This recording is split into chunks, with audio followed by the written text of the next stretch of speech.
After Donovan came home from the hospital, the state hospital, he was on a lot of different kinds of medication. And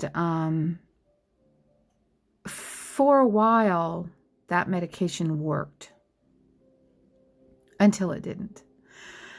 A couple of years went by, and we had learned how to deal with schizophrenia to the best of our abilities. We had to go through some training, understanding, the mood swings and all of the things that go with that to fully grasp, what, we were dealing with. And at that time, I was married to my second husband. And then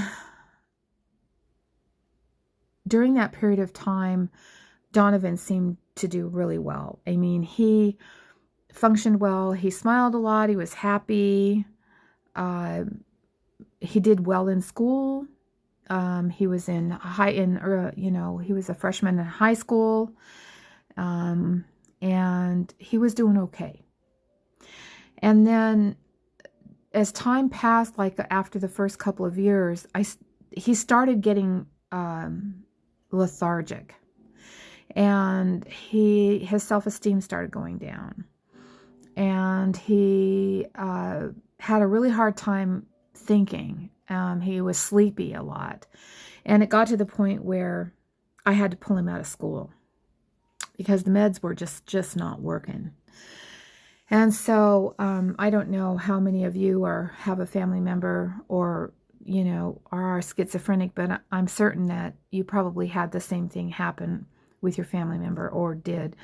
With the medicine, it works okay for a while, and then it doesn't. And Donovan was even complaining, Mom, I don't like the way this makes me feel. And I believed him because I saw we lived together in the same house. And then as time passed, I ended up getting a divorce from this guy I was with, that I was married to. Had a couple of kids, as I told you about in that other video.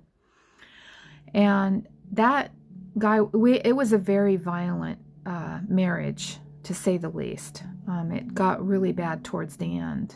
And he ended up kidnapping my kids. His brother and his mom took my kids to South America, to Uruguay. And when that happened, there was no family structure anymore.